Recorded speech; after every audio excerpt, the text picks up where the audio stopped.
Hi folks, this is Jason. Hope you're okay today. It's good to see you. I just felt the need to make a video, to make a definitive video on evolution from my perspective. The reason why I felt I should do that is because there is kind of mythology grown up amongst some atheists and maybe one or two Christians, and the mythology goes something like this, that Jason didn't understand evolution, and his arguments just don't work, etc. And he's made some howlers on this, and kind of like mythology's grown up, and one or two Christians are bought into it. So I just want to put the record straight and stick up for myself. And this video, if you ever see a video on evolution, this is the definitive video of my opinions, and this is the video you need to use to critique my work and my thoughts on evolution. That's from the atheist perspective, how the atheists attack me. You need this video to clarify and use it as a hermeneutic to understand what they're saying about me. Alright, this is the key video of me on evolution, and my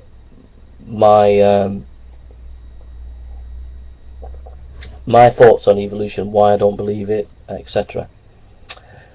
I'll just tell you the story of what's happened over the last 2 years of my engagement with evolution, etc.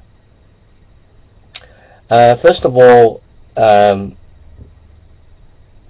I made a couple of arguments against Richard Dawkins at the beginning, based on reading one or two of his key texts, and I just felt that his writing, even though he seems to be a clever writer, just doesn't stand up to real scrutiny, and I felt that there were some genuinely massive issues that were just not right within his work. Secondly, I've been influenced by Francis Schaeffer quite a bit, and so some of the arguments that he would use, such as that evolution started by chance, that we don't have free will with evolution, and that you can't get ethics from evolution. Those three kind of arguments have been my stock arguments, and the evolutionist on the issue of chance, I made a video on evolution is a moral monster, and I was being ironic, and the atheist took that video as if I meant it literally, and made a whole spiel about it as if I didn't understand it. But all I was doing is being ironic, because I just took Hitchens' arguments against Christianity and I just used it against evolution, and I was just having a bit of fun, seeing how it would work, seeing how things sounded, and just having a bit of fun and what have you. And then the atheists all went to town on it and thought, oh yeah, this guy doesn't know what he's talking about, and and completely misrepresented what I was doing, what I was trying to say.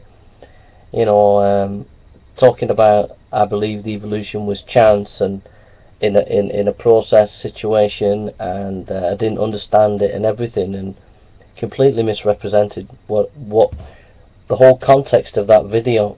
And since then, one or two Christians have said, oh, you need to read up on evolution, as if I didn't know what evolution was. So I just want to get back to the three stock arguments. One is by chance, that evolution couldn't have started, because if it did, it started by chance, and chance isn't enough to produce the order and the complexity of human life. Chance doesn't have personality or personhood, etc. Chance is just chance. And this is a standard argument that Francis Schaeffer used.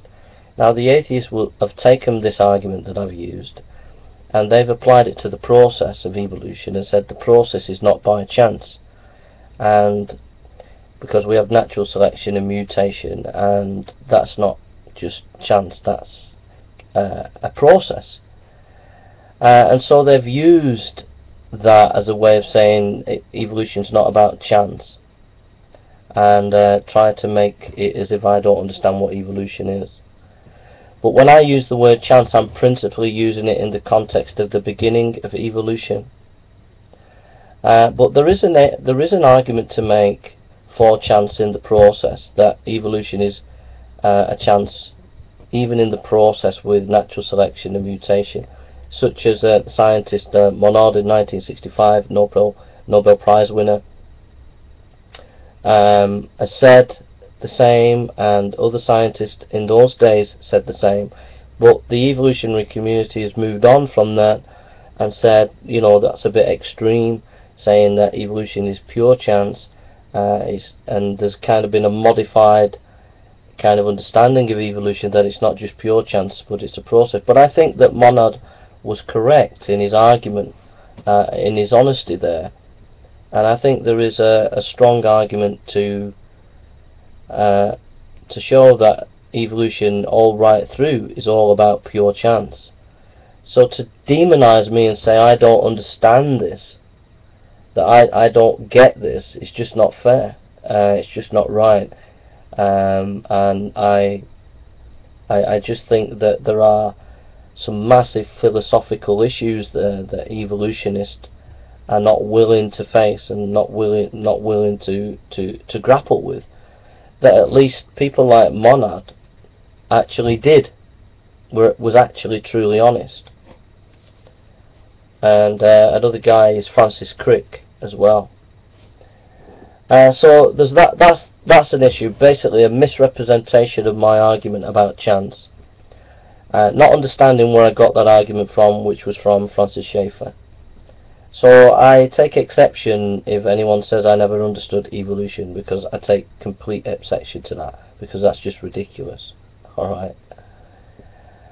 You didn't understand as atheists the argument concerning chance. You never even got the argument, you never even understood the argument, you never really engaged with the argument, because you didn't even know where it came from. I was using classic understanding from Francis Schaeffer. Alright. Second argument is freedom of the will, is an argument that I've used. The freedom of the will I did a lot of work on, a lot of thinking about, and basically if matter, all matter is affected by matter, if there's a cause and effect for every aspect of matter, then we are just matter, and that means things are causing us to act. So we are either products of environment or products of our genes. Now the evolutionists today and atheists are trying to develop what I would call soft models of freedom of the will, in terms of you know, Sam Harris and Daniel Dennett have tried to say that I mean, Sam Harris is more honest. He said that freedom of the will is an illusion, but we can have some freedom in making decisions, which is a contradiction really. But Daniel Dennett has not been as honest in the issue of freedom of the will. He says he has a model to develop some kind of freedom of the will, but it doesn't really honestly tell you that there is no real freedom in effect. And I developed my own kind of understanding of the freedom of the will by saying that there is a classical, that as Nietzsche said, there is the that all we have is the body. That knowledge comes from the body. And what I realise is it's difficult to argue for the classical Descartes model of there is the soul, and you know, because whenever you go into that kind of realm, it's hard to get into the upper story of the supernatural, arguing for the soul to prove there is a freedom of the will. So I looked into this issue, and I realised that the big problem on the issue of freedom of the will was what is called the quantum issue. That is at the quantum level of knowledge, in the physicality of knowledge. We don't really know what's happening in the issue of contingency as it affects the brain. In other words, when we go right down to the quarks, go right down to the very end of, as we go right down to the very strips of matter, we don't know how the very sort of at the end of matter, how that is affecting the brain. We just don't know, and that's what is called the quantum issue. So in a way, we don't really know whether really definitively whether we have freedom of the will or no freedom of the will because of that quantum issue. So what you've got to do is you can only argue from presupposition. Either you have a presupposition that there is a soul and that you have the freedom of the will, or you have a presupposition that there is no freedom of the will. Okay? And your presupposition can't be ultimately proved because of the quantum issue, if you are intellectually honest. All you can do is amass evidence that would seem to back up your presupposition, that is consistent with your presupposition. Alright? So your presupposition is that you have freedom of the will, you have a soul, and that you have freedom of the will. And we're able to make choices, practical choices. If you look at Socrates, if you look at Jesus' teaching, there's a whole mass of these practical decisions that you have to make. So from this practical wisdom philosophy of the Lord Jesus Christ, but it goes back throughout history to Socrates, etc. There is this practical wisdom of making choices, which shows us that we do have a whole raft of these moral choices that we make, which would back up that we have a soul, our presupposition that we have a soul. Alright? Now that would be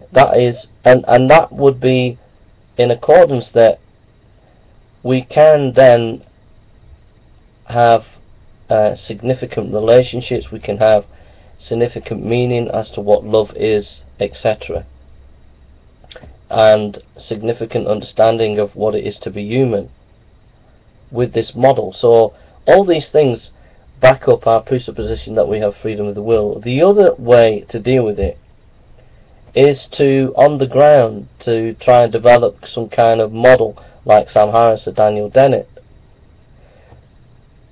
Now, my reply is the wisdom philosophy of practical living of Jesus and Socrates and people like that is far more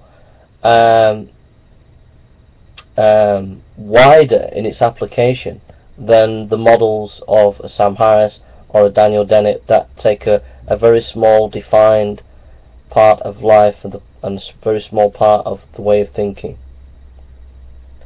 And this practical wisdom model is far more all-encompassing about life. And so from that point of view, I feel this is a stronger model, consistent with the presupposition, and allowing us to have real freedom and being truly human, and is intellectually honest, because it's being honest about the issue on the quantum level. So that was my issue of the freedom of the will.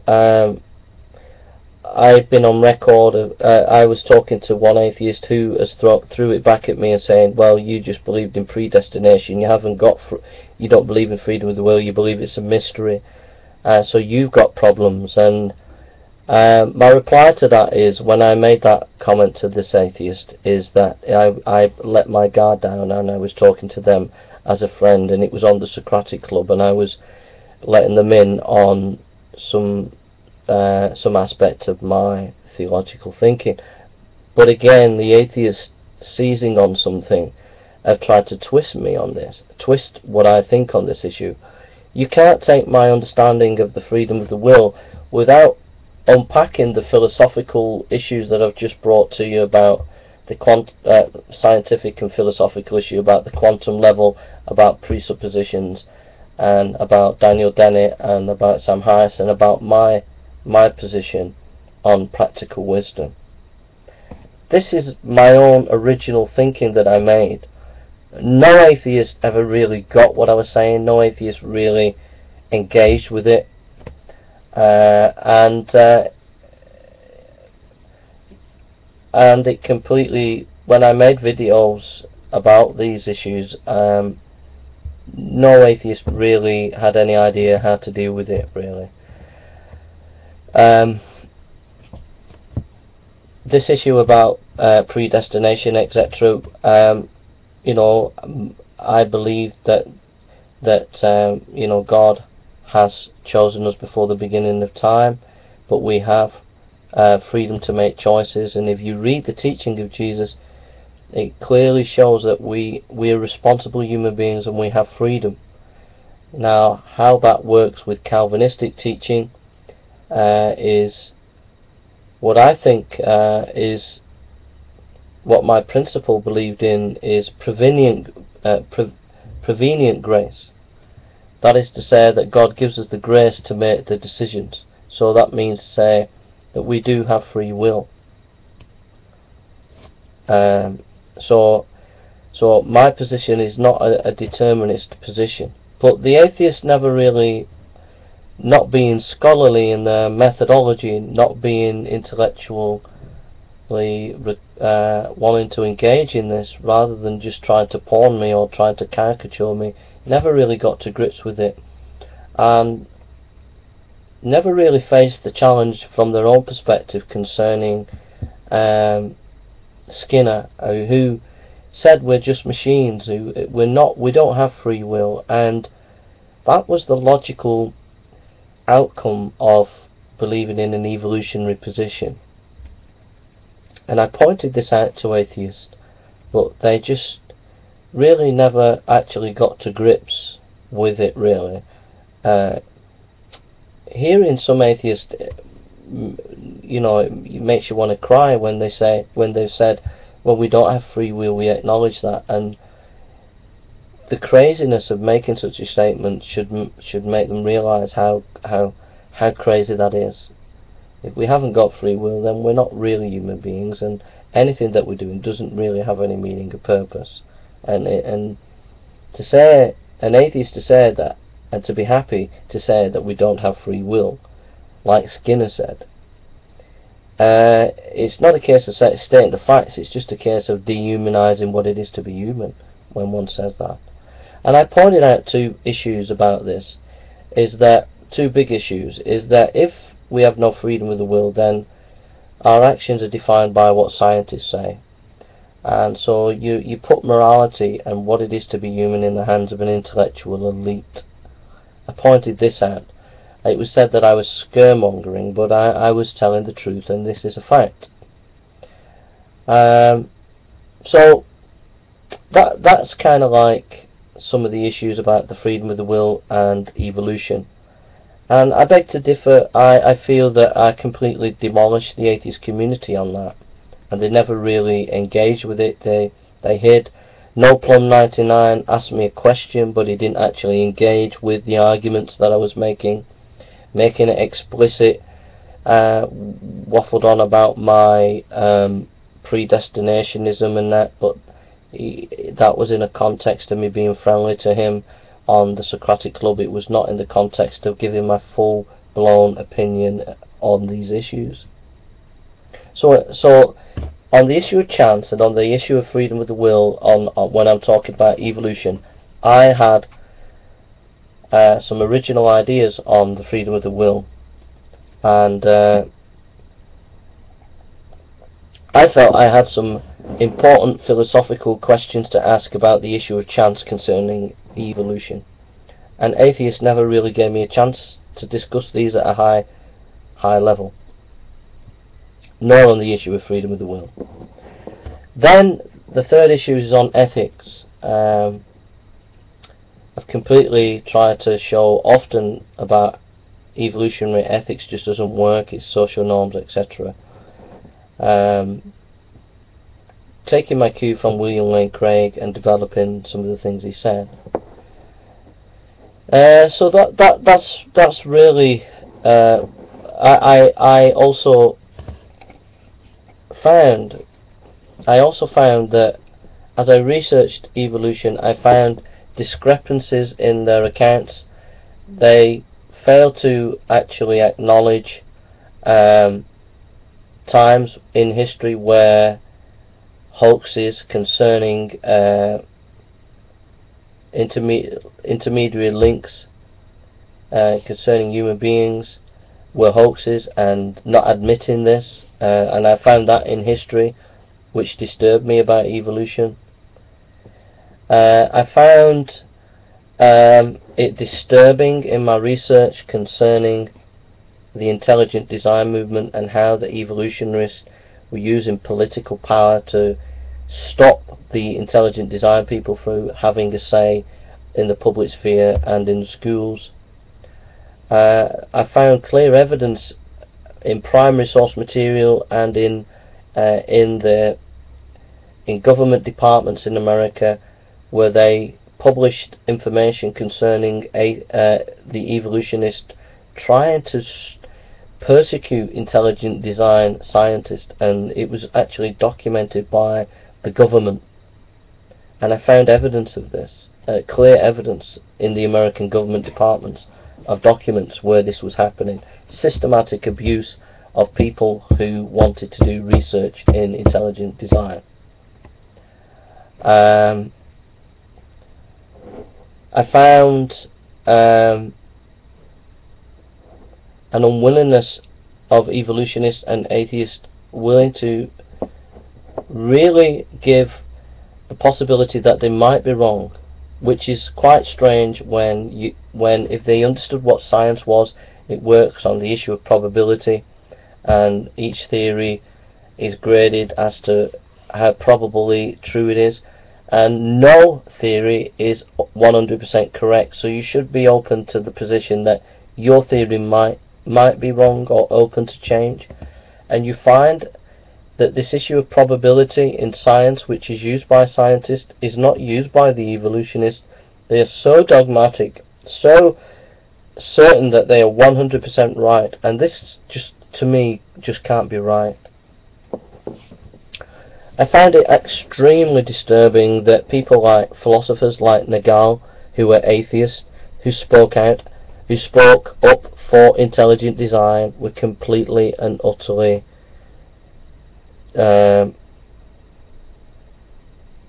sort of dismissed as crackpots by evolutionists. When Thomas Nagel was an atheist, he was a man, a world-renowned philosopher, and he speaks up for intelligent design to be taught in schools, and the atheists and evolutionists assassinated him. And I felt this was just can't be right. So all I'm saying is, I read The Blind Watchmaker by Dawkins, and was disturbed by his lack of logic. The Greatest Show on the Earth, I was disturbed by the lack of rigorous research in that book, and I'm telling you the truth, I was deeply disturbed at the lack of deep research. And I was also disturbed finding information such as a Harvard professor, I can't remember his name, but just a couple of years ago, who counterfeited his information about his research on how monkeys, chimpanzees, had developed emotionally and intellectually, and falsifying his information as an evolutionary scientist, and he is being used by Dawkins, his information used by Dawkins, and the scientific community not willing to pursue how deep this counterfeit kind of scholarship was going on, not just in the particular scientists, but in the rest of the evolutionary community, but just stopped at reprimanding the man, but not going into detailed investigation on this issue, and I was deeply disturbed by that. My strengths on the issue of evolution is I have been influenced by postmodern philosophy, so anybody who comes across as dogmatic, I feel I'm instinctively going to question and critique them, and the evolutionists come across as extremely dogmatic. So I came across, when I'm making comments about evolution, I was making it from a postmodernist philosopher mentality, trying to question, trying to see where the weaknesses are, trying to push for debate and discussion, and found that the atheists and evolutionists clamped down on me, caricatured my arguments, and not willing to engage with me, and tried to make me look as if I'm some kind of creator. But I was always using Foucault and Derrida in my head, thinking I'm just not taking this dogmatism from these evolutionists. I want to think about this and question it. I was also looking at it from a human rights perspective, in the sense that I felt that the evolutionists were taking away people's rights to think on these issues. And because I was quite strong on these things, and I tried to push the boundaries and think, the atheists caricatured me, tried to make me look as if I didn't know what I was talking about, and it was just not true. I need to learn a lot more about evolution. It's a vast subject. I know about that much compared to, say, an atheist on YouTube called Aaron Ra. But the things that I have learned, I was deeply disturbed about, and so one requires answers. If one is being honest and sees these disturbing factors, it requires people to answer them, not to be aggressive, not to be irrational and start to demonize the person who's asking the questions, not to try and push the person to accept their kind of orthodoxy, but to allow that person to ask the questions and to answer them in an honest and fair way, rather than to pull rank and to try and destroy that person's testimony. And you feel this with the evolutionists. You feel that they're like schizophrenic. They're just so scared of anybody upsetting the apple cart, so scared of anybody asking questions. So I just want to put the record straight that that's where I'm coming from. Like I said, I spent a lot of time reading academic papers on mutations, and I just felt from that alone I couldn't accept evolution. It didn't stack up for me. That was my own research. So, you know, that's where I'm coming from, and I'm continually learning and want to learn about evolution, and I want to learn about creationism, and I want to study and grow and think about these issues. But what I won't have is a dogmatic group of people such as the evolutionist and atheist who will not let me think and ask questions. That is something I just will not abide, and will always stick up. And I will not abide the persecution of a minority with words like creatard, or demonizing scientists who are in the intelligent design movement and demonizing them. I won't allow that. If these people are truly honest, and the intelligent design movement and the creationists, if they can present evidence for their position, if they do present evidence, then even though they're a minority, even though people think they are crazy, if people genuinely have intellectual questions and want to ask questions that are uncomfortable for the evolutionist and atheist on this issue, then that is where I stand. I will stick up for people to be able to do that, to ask questions. So that is where I'm coming from with all my videos made on evolution. That is where I'm coming from. Alright? This is the defining video to understand anything else I've done on evolution. Alright? So thank you for listening, and God bless you.